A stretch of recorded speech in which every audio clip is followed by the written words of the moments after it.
As Konrad emerges from his pork coma following the CDU party conference in Hannover, we find out how Germany's Christian Democrats are trying to be relevant again. Meanwhile, Megan explains why it's going to take more than a new green card to solve Germany's batshit immigration system. Na Zdrowie.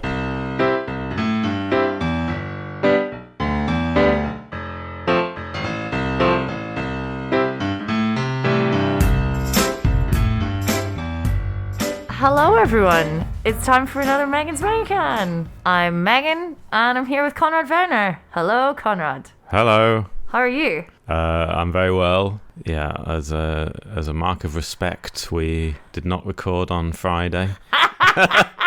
Sorry, that's not very respectful, is it? Yeah, no, that isn't why we didn't record on Friday, but maybe that's what people think. Oh yeah, but it's not. It's wild the things that are not happening because Queen Elizabeth has died peacefully in her bed at the age of 96, surrounded by her family, which is lovely. That's what we wish for us all. And it was probably the funniest day on Twitter ever. Man, it was Thursday evening. I think like our group chat sort of. Weirdly, I was, and I'll always remember this, I was at it's the International Berlin, the International Literature Festival at the moment in Berlin, and they had some great names. I was at Zadie Smith on Thursday, and I checked my phone, and I had a text from my friend, lovely Jessica, not a famed royalist, and she just came up my phone like, the Queen is dead. I was just like sitting there with Zadie Smith, and I was just like, ah! Wild times. Yeah, I had to break it to my mother. Oh no. I was meeting my mother and she didn't know. She didn't even know that she was ill. And I told my mother and she said meeting Liz Truss finished her off. Yes, that was, I think, the best tweet I saw. And, my mum came up with that without Twitter. Good. Comedy genius. Good for your mum. I mean, we could spend the whole podcast just reading out Irish Twitter tweets, but beautiful place. But we'll leave our listeners to do that.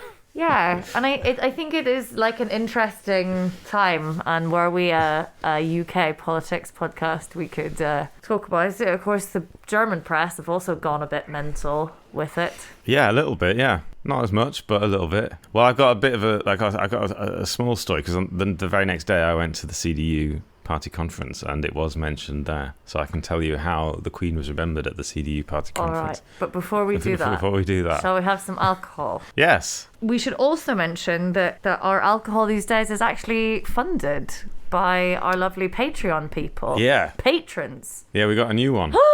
Who is it? Yoshi. Hi Yoshi, thank you so much. Yeah, so thanks very much. If that is brilliant, and if you would like to buy us a drink. You can go on Patreon /Megan's Megacan. Very kind if you do. You please don't feel like you have to. No. We will always remain free and independent. Yeah, we're not going to stop doing it. No. Just because we don't get any patrons. But no, also I need to keep up with the news at some point. So. But it's lovely. It's lovely. It is really kind. And we have now 10 whole patrons. What? Jesus. Got into double figures, thanks to Yoshi. Thanks. That's amazing. Good Lord. So... What are we drinking? I was just at Edeka, which has a really good selection of megas, with my colleague. Hello, Mr. P. And we were trying to choose... He's also a listener of the podcast, and we were deciding which megas we should buy. And I was thinking maybe in honour of Queen Elizabeth, could have done a gin and tonic, but they were all out of gin and tonic. So instead we went in a different direction, and we've got George Washington whiskey and cola. Wow. In celebration of republics or non... Yes. Rebelling against the monarchy. Yeah, but sort of. No, this is a whiskey and cola, and it is a non-branded one, which probably means it's utterly foul. But I've got to say, George Washington whiskey is new to me.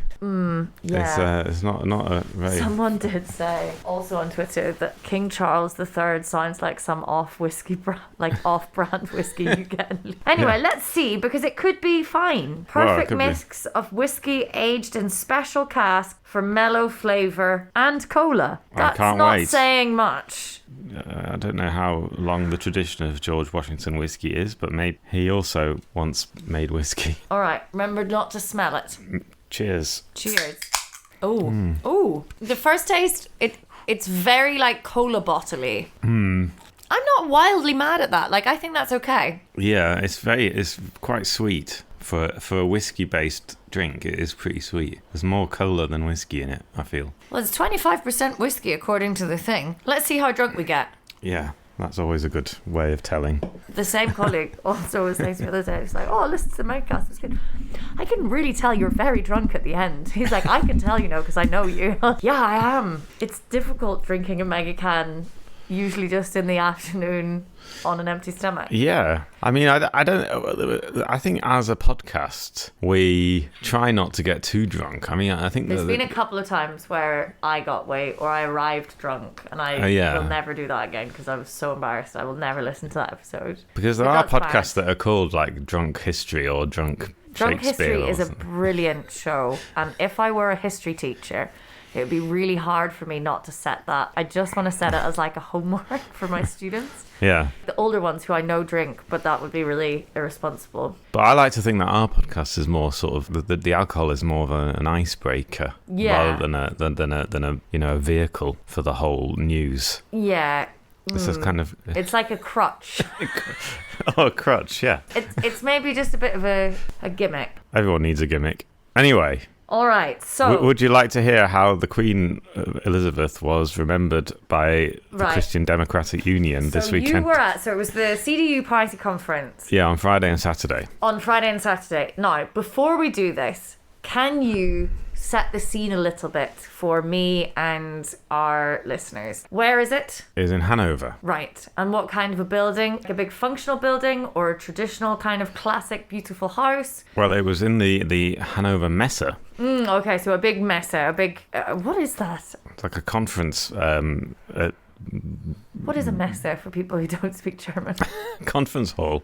I mean, cities nowadays often base their economies around being attractive for businesses to come and do conventions. Like it's a convention, that is what it is. Like imagine these huge... Right, yeah, okay. And it's huge. The Hannover Messe is very old and it's huge. They could have 3 party conferences there at the same time easily, maybe 5. I mean, they should just get them all done on one weekend, get the whole coalition in there. Yeah. And then they can all just like, can you run that next door, sort it out, fine, and then they all play paintball or something at the end. So this is the CDU one was just in one of the 7 halls that they have. Right. Okay. And I guess normally conferences or conventions are, like trade fairs where you have all the different stands of all the different companies saying buy these ping pong balls or something. But that would be the plastic toys convention or something. Yeah, yeah. And a lot of cities, like Hannover, are kind of based their whole economy on having these things. So Hannover is like a really big one. It's been around since the late 40s, the Messe. Mm-hmm. And the reason why they had the CDU had it in Hannover this year was because in 1 month's time, we will have an election in Lower Saxony. Oh. Niedersachsen, and Hannover is the capital of Niedersachsen. And I haven't been to Hannover. Maybe it's time. And the other thing that Hannover is famous for is that it is the birthplace of George I, the King of England and ancestor of Queen Elizabeth. He was an Hanoverian. They're all kind of Germanish, weren't they? Yeah, they're all German, and then that's what Friedrich Merz, when he did a little speech at the beginning. I have to say, it wasn't the Queen bit, wasn't the big bit of the thing, was of the whole sorry, just another visual. Like I'm imagining, you walk in and it's just wall to wall kind of, and they're on their party conference, so they might not be very formal. So, but like still button shirt, side partings. Yeah, there are a lot of blazers and jeans and blazers and jeans because it's a party. It's Friday and Samstag. It's a party conference, but also it's a party. But yeah, well, there is business to attend to. Like what they do at the party conference is, for example, I understand. They decide, it's like 1,000 delegates from all over Germany. They come together and they vote on what should be party policy doing it. And the reason why it would be a good idea to do it in Hannover is because it brings a lot of press, and so it can give their candidate a bit of a boost in the media. So and also to say, oh, we care about Hannover, and we care about Lower Saxony. So it was a huge. You have to imagine a huge conference hall, a stage at the front, people doing speeches all the time. Anyone can do a speech, any of the 1,000 delegates, and they all, like, loads of people do. When they open the floor, it's my greatest fear. It's happened to me at a couple of weddings. Whoa, no. And the CDU, they always start traditionally with a prayer, and with a little, like a priest, like a vicar, comes up on stage and blesses everyone and does a little. And they do the Christian Democratic Union. Yeah, they made a big thing of that. Yeah, and they still sort of have that, and they had this sort of digital projection of a cross on the corner as well, and they kind of identified it as quite Christian. That was the beginning, and then there was a little bit where they remembered all the CDU politicians that have died in the last year. So they had like a little, like in the Oscars when they do all the famous people have died, they had like a little in memoriam bit. And Friedrich Merz kind of said like, oh, it's very sad that this person died and that person died, and then there's that. And then he went on to talk about the Queen a little bit, and then he mentioned Hannover is the birthplace of her ancestor, and this city is a symbol of the connection between our nations, is what he said. Okay. So that was that bit. And then it got down into the business of the actual... Business time. Yeah, of the thing. And the big issue that everyone was like, well, which way is this going to go, was they were going to vote on a women's quota in the party. Wow. So in leadership positions in the party, and not just the federal party, but also at state level and at local municipal level. Okay. So they were going to introduce, and other parties, the Greens and the SPD already have this quota. So it's 50-50. So there have to be 2 leaders of the Greens, and they have to be a man and a woman. Okay.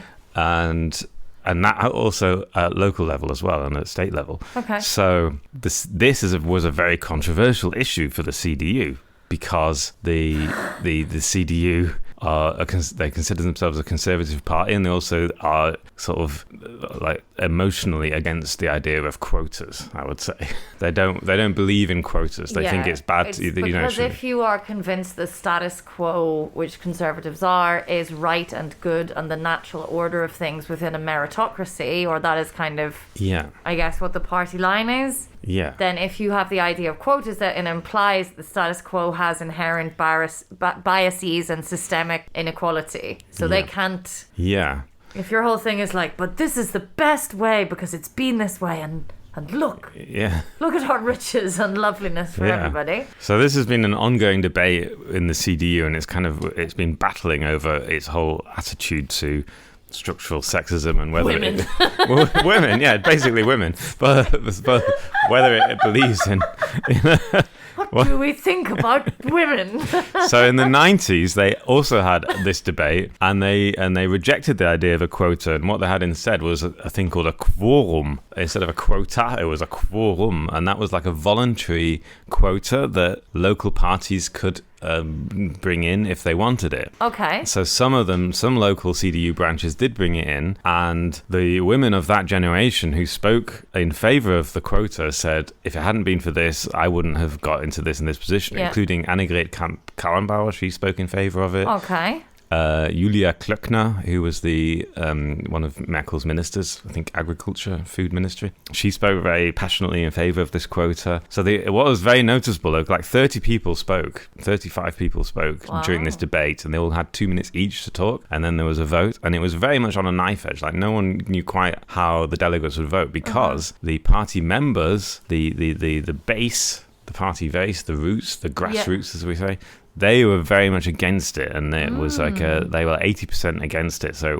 they knew if they voted for it, it would be unpopular. So a lot of this. So at the beginning of the debate, it was very much like they alternated. So one person spoke in favour and one person spoke against. Like they alternated all through the 30 people, and then you could just decide. It was very noticeable that the younger women all were against a quota. The sort of older generation. Yeah. Of women, including Annegret Kramp-Karrenbauer, were very much in favour, because they saw the benefits in their own careers, and partly, and they saw that it was. So it was quite interesting. And then eventually, towards the end of the debate, the more senior members, so Hendrik Wüst, who is the state premier of North Rhine-Westphalia. Fuck, I should really know that. I did know that. Yeah, he's not that famous, but he's like quite young. He's like in his 40s. He spoke in favor of it, and basically all the famous people that you've heard of spoke in favor of it. And then right at the end, Friedrich Merz also spoke in favor of it and said, let's just try it. And I think that what happened was that even though the delegates, because the women who spoke against the quota at the beginning, they all got the biggest cheers by a long way at the beginning, and the mood was very much against. The mood in the room was very much against the quota, and then as it kind of transpired that the leadership was going to get behind this idea. They kind of, you felt that the delegates were like, we don't want to rebel too much against the leadership, especially Merz, because we like Merz and because he's because this is his first big conference and we don't want to like humiliate him in front of the country and everything. So I think it was that kind of tipped it. Absolutely wild to be a conservative.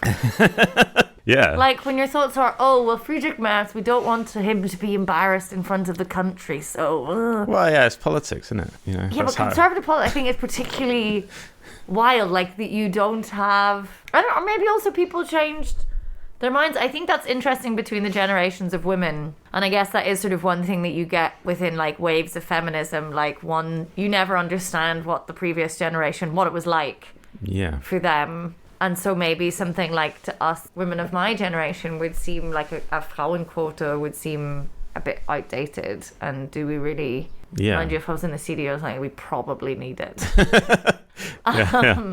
Okay. And then, but I haven't told you an important thing yet, which is that this Frauenquota was very much a watered down version of the Frauenquota that other parties have. For one thing, it's limited to 5 years. Okay. So it will only last for 5 years. So kind of Friedrich Merz. We're going to give the women 5 years. Yeah, and then they said if by then, this is how Merz kind of phrased it. He said, if by then the problem hasn't solved itself, the problem being like inequality of representation hasn't been solved, we will reconsider. Okay. And the other thing is that it's only going to come in step by step. So it won't be, and it'll be like, I think it'll be like 30% next year, 40% the year after that. And in 2025, it'll be 50%. The quota will be 50%. And then there'll be 2 years of quota, and then it will be dropped altogether by 26 or something. It's a really interesting reason that they're doing this. Like, why? It does seem to go against their sort of party value. Well, yeah, it does. So, like, and it's interesting because it does mean that they had to officially accept the idea that structural sexism exists. You know, and that is quite a... But they are also the purveyor. Conservatives are the purveyors of these old systems. And this is what I find very interesting. It's like with people that I know who are both sort of like self-identify as religious and also feminist. And when it comes to kind of like abortion debates and things like this, like how... I don't get it. But then I don't know, maybe that's just like my like to me, if you want to be a feminist and for equality in all things and everything, then you're not a conservative. I don't understand, but it must be possible. I just don't know how. Well, I mean, that is what was interesting about the conference in general, was that I met a lot of younger CDU delegates and members who represented kind of minority groups. There was for example, there was an organization called the Lesbian and Gay Union, so the lesbian and gay CDU members. Yeah. There was an organization called the Klima Union, which is the climate activists CDU. Which in a way is great. Like, yeah. And but also baffling. Yeah. And the CDU the thing is, the CDU still is, and the SPD to some extent still clings on to this idea of a Volkspartei, which is the party of the people. Can you, because I did flick through on Instagram like what the CDU had put up as their core values. It must have been after whatever. And one of the things was this idea that they are a Volkspartei. What does it mean? I realised you were explaining it and then I interrupted you. Please continue. Well, it's like kind of a German... So the two big parties traditionally in Germany were the CDU and the SPD, and they both consider themselves to be Volksparteien, which means they are big churches, right? They can represent the whole people. My father's house has many rooms. They're not supposed to be too ideologically driven. They're supposed to be more like, we represent the practical needs of different groups. We have our own sort of bent, but we lean a certain way in certain issues, but we are not supposed to be parties that will dogmatically follow like certain rules, you know. And I can understand the creation of parties considering the history of whatever, but also the problem is that the idea has become a bit outdated more recently because parties are getting like this was in the 60s and 70s. The CDU and the SPD got 40% of the vote each, you know, and then it was just whoever got us slightly more would be the government. Yeah. And now they get like 20 to 25% each, and they have to battle head to head against the Greens and the FDP. This is going to be my point. We have quite a healthy kind of coalition system with kind of like broader representation now in Germany, which in some ways is a very good thing. So yeah, well, how do they, like, my point is, if you are a climate activist, and that's wonderful, would you not find a better home somewhere other than being a CDU? Well, what were they saying? Did you ask them this question? Yeah. I talked to. What are you doing here? The green. You know, there's a green party. You know, there's a. No, I definitely did. That was one of the things. I went to the Klimaunion stand. They all had a stand. You know, all these different organizations have a stand. There's also a Frauenunion, by the way, and a Schülerunion and a Junge Union. They're a bit weird. The Junge Union, a bit weird. But the Frauenunion are really nice, and the Klimaunion. This is kind of interesting. So I talked to the founder of the Klimaunion. She's called Bianca Pretorius. Class name. And she was like a woman in her mid-30s, and she was a climate activist, and she joined the CDU specifically to create the Klimaunion.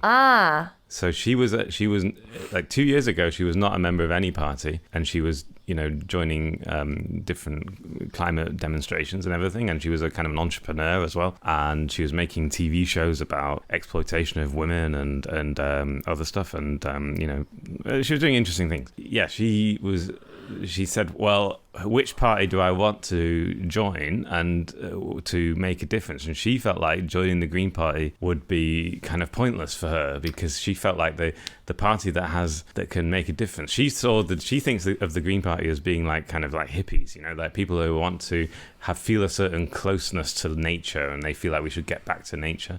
And she felt like that was totally impractical. I'm summing up a little bit. She probably would say this in a much more complicated way. But whereas the CDU is the party of the economy, and she thinks that the only way to deal with the climate crisis is to approach it from an economics perspective and try to persuade people that renewable energies are an economically viable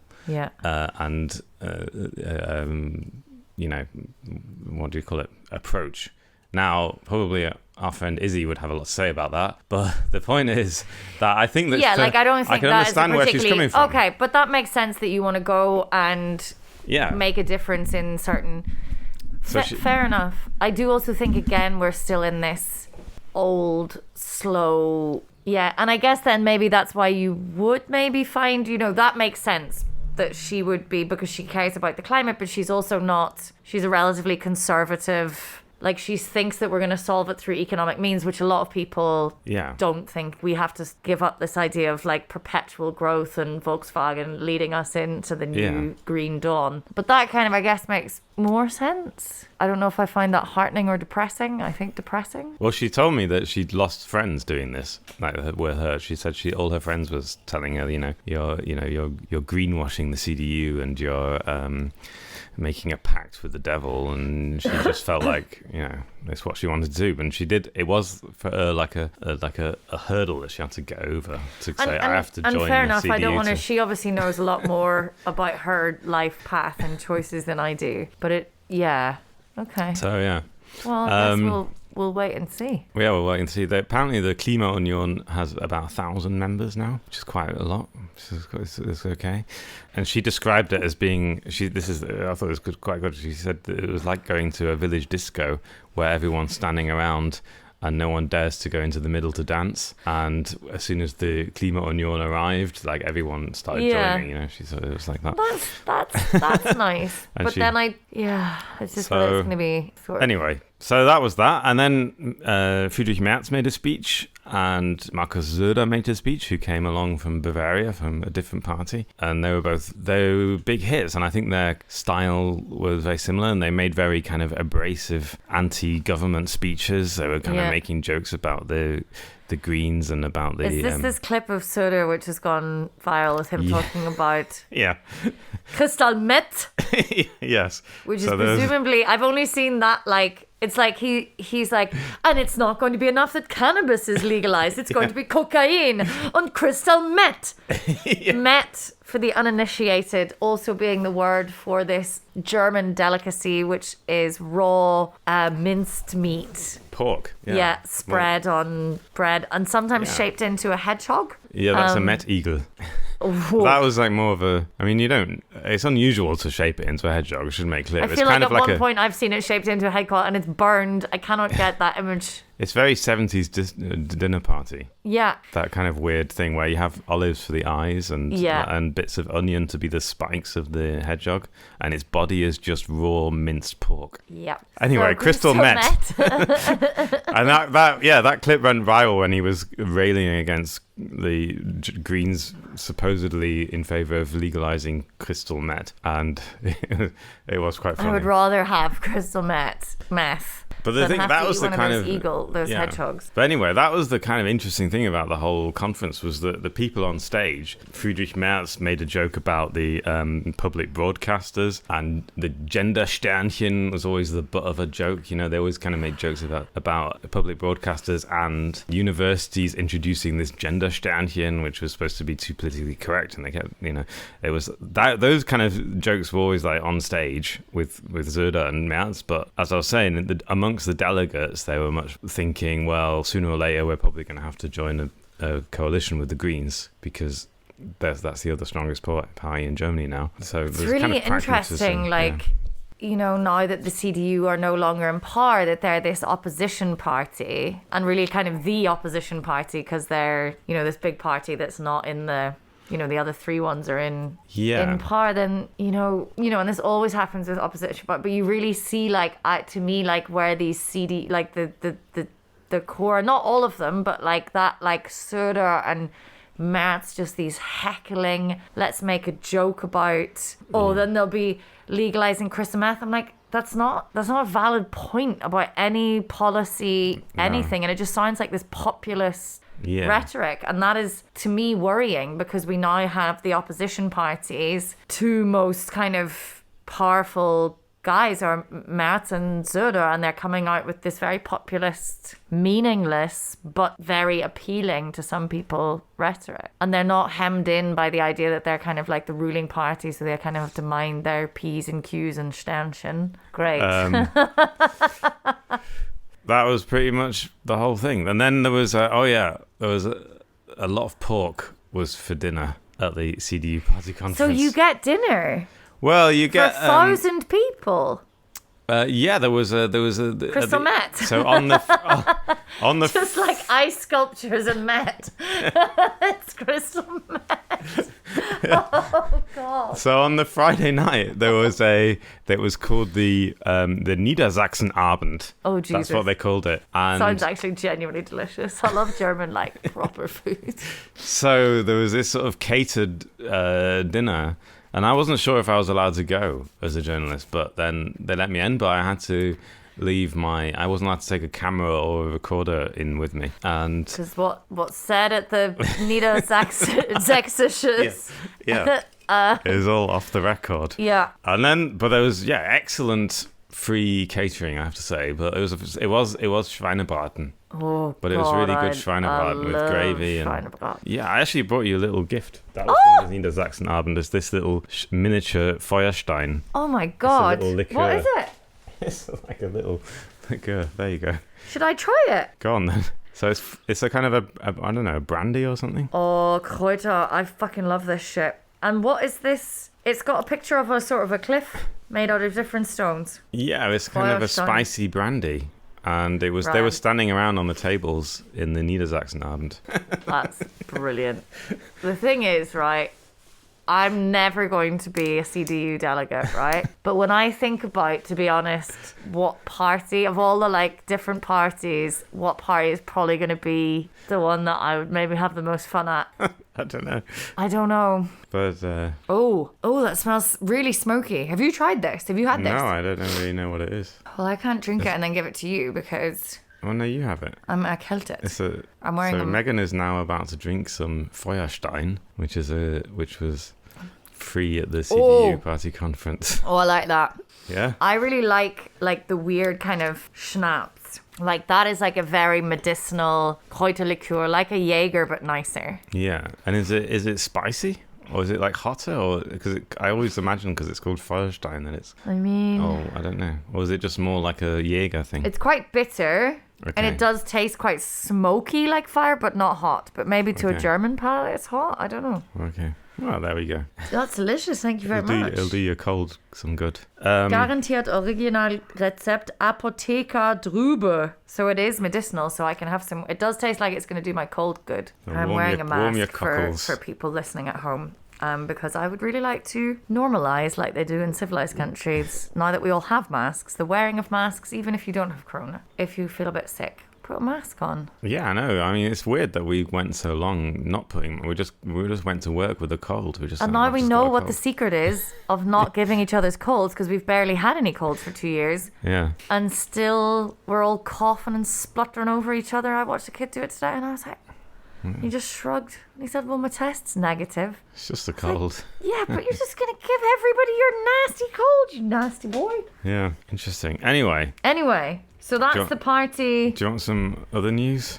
Sure. Anything else? So you had the nice Schweinesbraten, like, all good. I really want to go to one of these party conferences now. But anyway, we'll see how that can...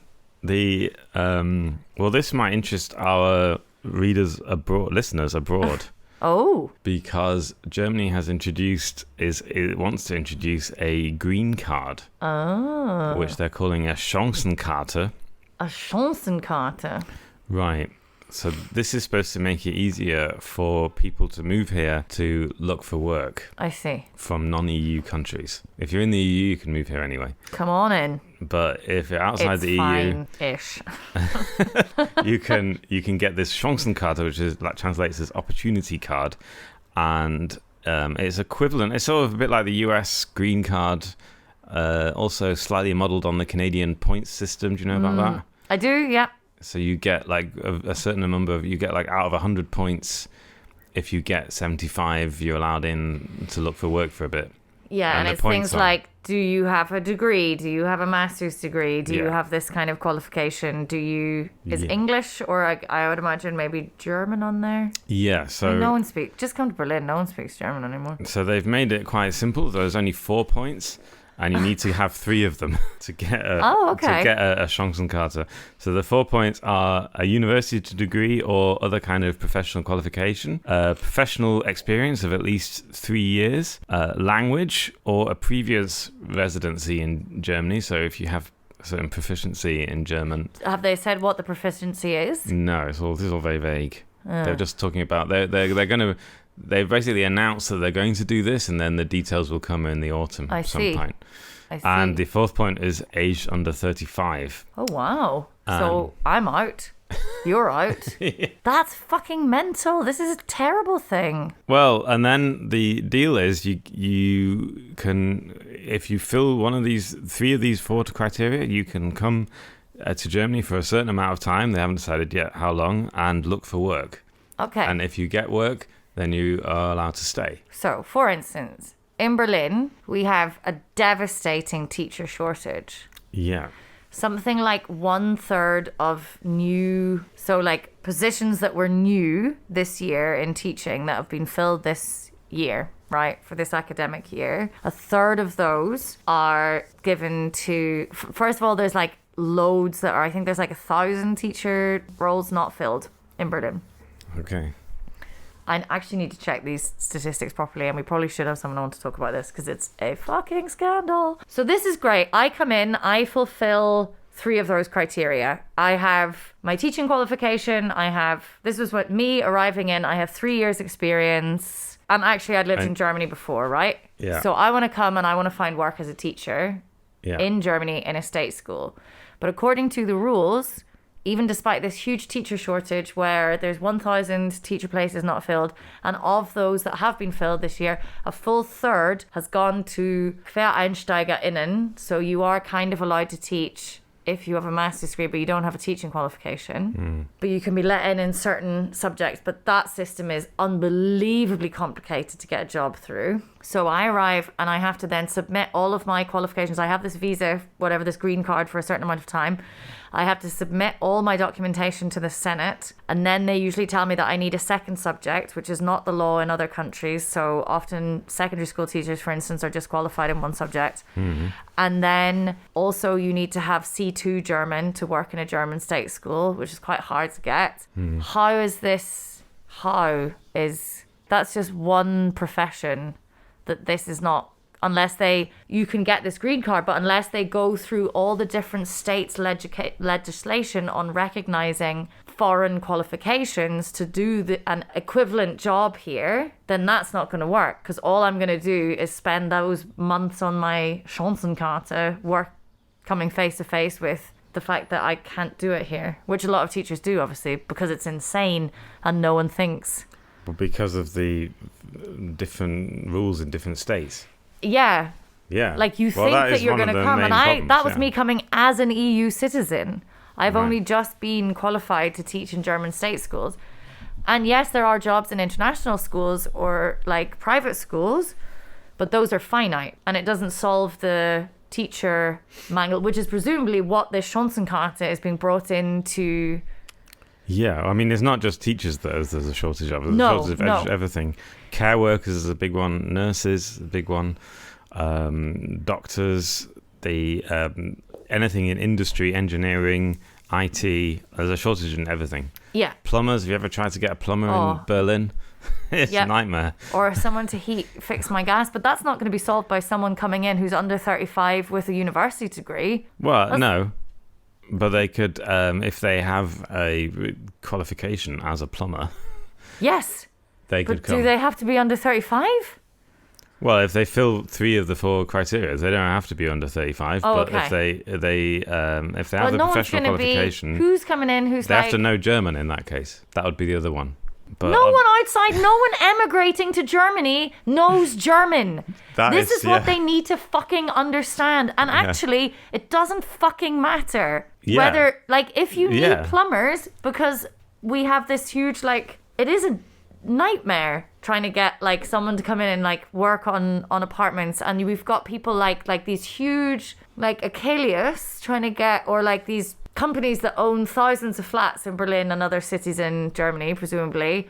They could have loads of people on their roster that are here just working for that company who don't speak German. Like, that doesn't matter. Yeah, exactly. I mean, that is kind of the criticism of this, is that it just arbitrarily makes these criteria, which for employers in Germany might be totally irrelevant. Like, a lot of employers in Germany probably don't care if you can speak German or and not, also if you're an international company or something. Brought this up, that the fact that they can very well bring in this card, but unless, because I'm assuming that if for teachers there's this laundry list of stuff, and it is an arbitrary list. What's on the list?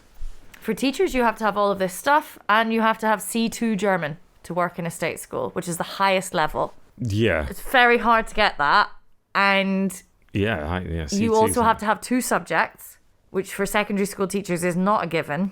I was kind of had it by luck, but I'm really only qualified to be a teacher of secondary school English. But I happen to study French, so they've kind of ticked that box. Okay. So unless there's and maybe they've thought this through, but I'm concerned that they're going to bring this in to allow people to look for work, and it's just not going to work because you have these antiquated bureaucratic systems where, like, if you're a German teacher, like a German person who is also a teacher who's qualified, you kind of just go to the UK, and if you have a teaching qualification, then schools can employ you individually based on, they interview you and they're like, oh, your English is fine. Yeah. I mean, yeah. There's I a lot have of some follow-up questions, is what I'm trying to say here. And this makes me very anxious.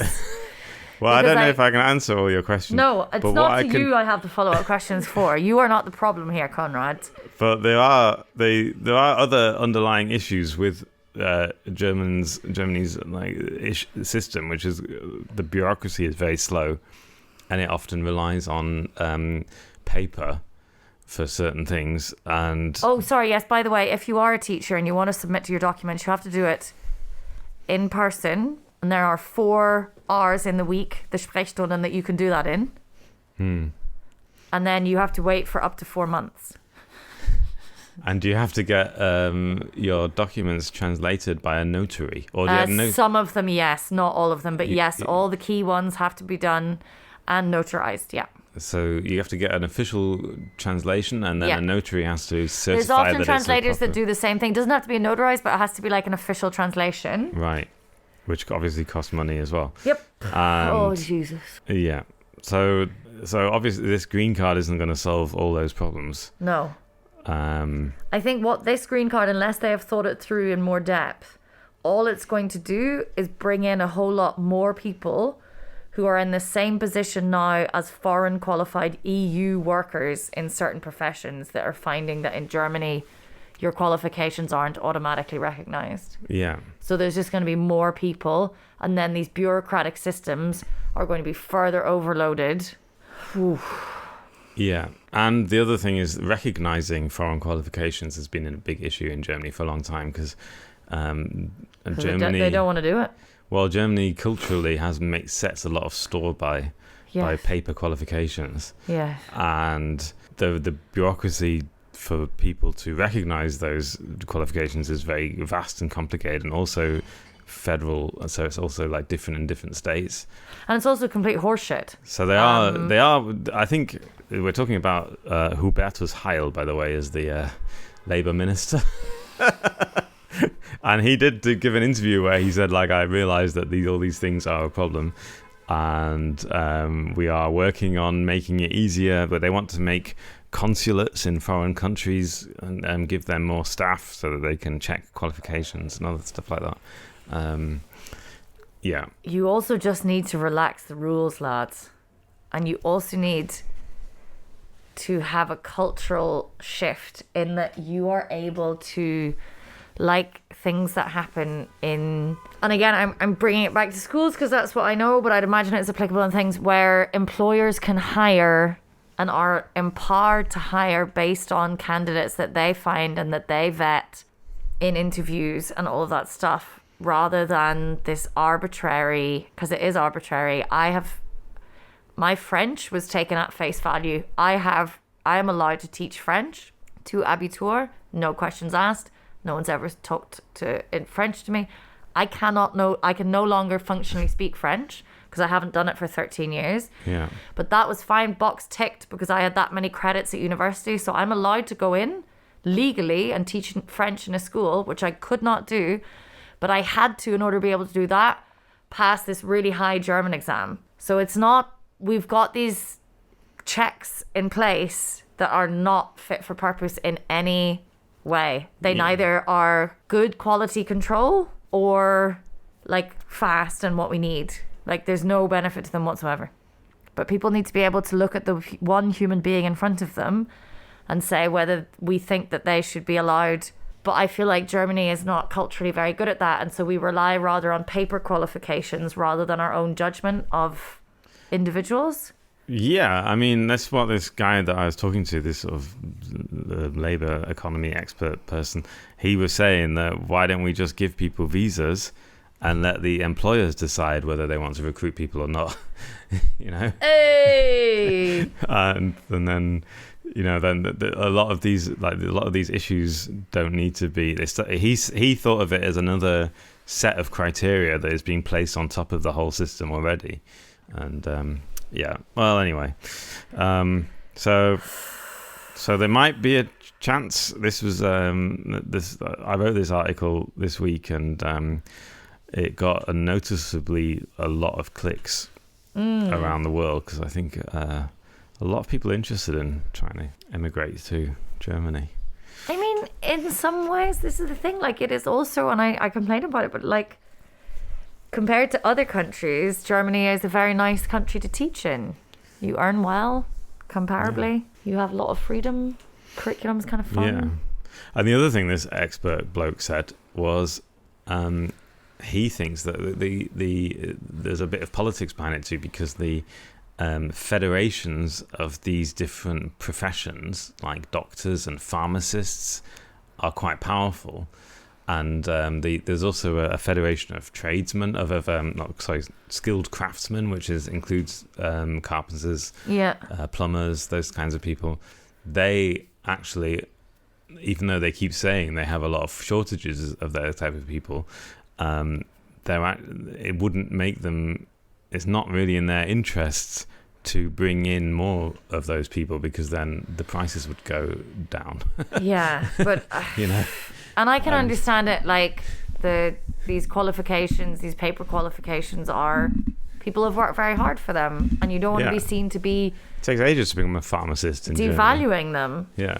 Like now, I'm quite pleased that I got my fancy C2 thing. But and I think a lot of it would be easy to turn around and be like, oh well, if you live in Germany and you want to be a teacher, it's Yeah. Particularly now, because like presumably I can apply to be like a civil servant, which is hilarious. But I think you'd be a good civil that's not servant. like kids are not being taught by professional teachers, and like people are having to wait for ages with a broken toilet or broken heating. Like, come on. Yeah. Have you had your heating fixed? Yes, but that was like a year ago, and it did take a year to get. Yeah, and that was also because the poor person that came out was like someone who wasn't like annoys all this internet stuff, and he was just like, I don't know how to do it, and it just kept falling between. It was just like this big systemic failure because it was a shit show, and I just wish I had like a local plumber. Anyway I feel quite drunk. How do you feel? I feel great. I feel much better than I did an hour ago. Woohoo! This George Washington whiskey, it's not bad, hits the spot. Of the off-brand ones, and I will say it's very cheap. I think you can get it in Lidl. You can certainly get it in Edeka. It was like $1.49. Wow. That's for a whole Megacan. For a whole Megacan. That's supermarket price. Okay. That's good. And they are cheaper. You can sometimes get them in Spätis. So, like, it's not a bad one. But it does have that off-brand cola taste. Yeah. It's a solid sort of 7 out of 10, 6 out of 10. Yeah. Yeah. Okay. It does the job. I don't think we were worried about it not being strong enough, but no, those worries were allayed. Okay, well, I think that's enough for this week. All right, we can talk about other stuff in a couple of weeks. Okay. Well, thank you very much. Yeah. Brilliant. Bye. Bye.